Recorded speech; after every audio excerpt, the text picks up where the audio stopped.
ಪ್ರಪಂಚದಲ್ಲಿ ಏನ್ ಬೇಕಾದ್ರೂ ಸಿಗ್ತದೆ ತಾಯಿ ತಂದೆ ಬಿಟ್ಟು, ತಾಯಿ ತಂದೆ ಮತ್ತೆ ಸಿಗಲ್ಲ. ದಯಮಾಡಿ ದುಡ್ಡಿನಿಂದ ಓಡೋದು ಬಿಟ್ಬಿಟ್ಟು ಪ್ರೀತಿಯಿಂದ ಓಡೋದು ಕಲೀರಿ. ಪ್ರೀತಿಯಿಂದ ಓಡಿದಾಗ ನಿಮ್ಮ ಭವಿಷ್ಯಕ್ಕೆ ಒಂದು ಭಗವಂತನ ಒಂದು ಬೆಲೆ, ನಿಮ್ಮ ಅಕೌಂಟ್, ಪುಣ್ಯದ ಅಕೌಂಟ್ ಜಾಸ್ತಿ ಆಗುತ್ತೆ ಅಂತ ಹೇಳಲಿಕ್ಕೆ ಇಷ್ಟ. ಒಂದು ಹೆಣ್ಣು ಮಗಳನ್ನ ಒಂದು ತಂದೆ ಅದನ್ನ ಹೆಂಗ್ ಮೇಂಟೈನ್ ಮಾಡ್ತಾಳೆ, ಮೆಂಟಲಿ ರಿಟೈರ್ಡ್ ಇದೆ. ಅವ್ರ ಪೀರಿಯಡ್ಸ್ ಟೈಮಲ್ಲಿ ಆಗಿರ್ಬೋದು, ಬೇರೆ ಬೇರೆ ಸಮಸ್ಯೆ ಟೈಮಲ್ಲಿ, ಸ್ನಾನದ ಟೈಮಲ್ಲಿ, ಅದು ತುಂಬ ತೊಂದರೆ ಆಗುತ್ತೆ. ಹಾಗಾಗಿ ತುಂಬ ರಿಕ್ವೆಸ್ಟ್ ಮಾಡ್ಕೊಂಡ್ರೆ ಅವ್ರನ್ನೂ ಸಹ ಇಲ್ಲ ನಾವು ಮಾಡ್ತೀವಿ ಸರ್, ನಿಮ್ಗೆ ಸಹಾಯ ಮಾಡ್ತೀವಿ ಅಂತೇಳಿ. ಆ ತಂದೆ ಡ್ರೈವರ್ ಹಾರ್ಟ್ ಪೇಷಂಟ್ ಇದ್ದಾರೆ. ಸೊ ಅವರು ತಂದು ಸೇರಿಸಿ ಅವ್ರಿಗೂ ಹೆಚ್ಚು ಕಡಿಮೆ 1.5 ವರ್ಷ ಆಯಿತು ಈ ಮಗುನು ಬಂದು. ಇವತ್ತೊಂದು ದಿವಸ ಇಲ್ಲಿ ಬಂದ ಮೇಲೆ ಇವತ್ತಿಗೆ ಆರಾಮಾಗಿದ್ದಾಳೆ ಅಂತಲೇ ಹೇಳ್ಬೋದು. ಪುಣ್ಯದ ಅಕೌಂಟ್ ಏನು, ನಿಮ್ಮ ಪುಣ್ಯದ ಅಕೌಂಟ್ ಅಂತ ಹೇಳ್ತಾರೆ.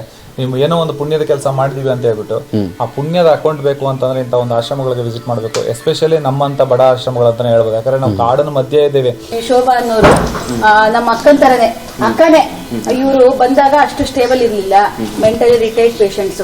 ಆಕ್ಚುಲಿ ಹೇಳ್ಬೇಕಂದ್ರೆ ಇಲ್ಲಿ ಬಂದು ಒಂದು ಇಯರ್ಗೆ ನಾರ್ಮಲ್ ಆಗಿದ್ದಾರೆ. ಫಸ್ಟ್ ಇದ್ದಿದ್ದು ವಿಡಿಯೋಸ್ ನೀವು ನೋಡ್ಬೋದು, ಇವಾಗ ಇದ್ದಿದ್ದು ನೋಡ್ಬೋದು. ನನ್ನ ಶಕ್ತಿ ಅನುಸಾರ ಭಗವಂತ ನನಗೆ ಏನ್ ಶಕ್ತಿ ಕೊಡ್ತಾನೆ, ಒಂದು ಆಶ್ರಯ ಕೊಡೋಣ. ಆಶ್ರಯ ಅಂದಾಗ ನನ್ನ ತಾಯಿಗೂ ಆಶ್ರಯ ಕೊಡಬೇಕು, ತಂದೆಗೂ ಆಶ್ರಯ ಕೊಡಬೇಕು, ಮಕ್ಕಳಿಗೂ ಆಶ್ರಯ ಕೊಡಬೇಕು, ಹೆಂಡತಿಗೂ ಆಶ್ರಯ ಕೊಡಬೇಕು. ಈ ರೀತಿಲಿ ನಮ್ಮ ಕುಟುಂಬಸ್ಥರಾಗಿ ಇವರು ನಮ್ಮಲ್ಲೊಬ್ರು ಅಜ್ಜಿನೋ, ತಾತನೋ, ಅಕ್ಕನೋ, ತಂಗಿನೋ, ಅಣ್ಣನೋ, ತಮ್ಮನೋ, ಈ ರೀತಿಯಲ್ಲಿ ಒಂದು ಆಶ್ರಯ ಕೊಟ್ಟು ಒಂದು ಕುಟುಂಬವಾಗಿರೋಣ ಅನ್ನೋ ಒಂದು ಉದ್ದೇಶಕ್ಕೋಸ್ಕರವಾಗಿ ಆಶ್ರಯ ಅಂತ ಹೆಸರಿಟ್ಟಿದ್ದೇವೆ. ಅನಾಥರು, ವೃದ್ಧರು, ಅಬಲೆಯರು, ವಿಕಲಚೇತನರು, ಬುದ್ಧಿಮಾಂದ್ಯರು, ಇಷ್ಟು ಜನಕ್ಕೂ ನಾನು ಆಶ್ರಯ ಕೊಡ್ತಾ ಇದ್ದೀನಿ. ಯಾಕಂದ್ರೆ ಆಶ್ರಮ ಮಾಡುವಂತಹ ದೊಡ್ಡವನು ನಾನಲ್ಲ.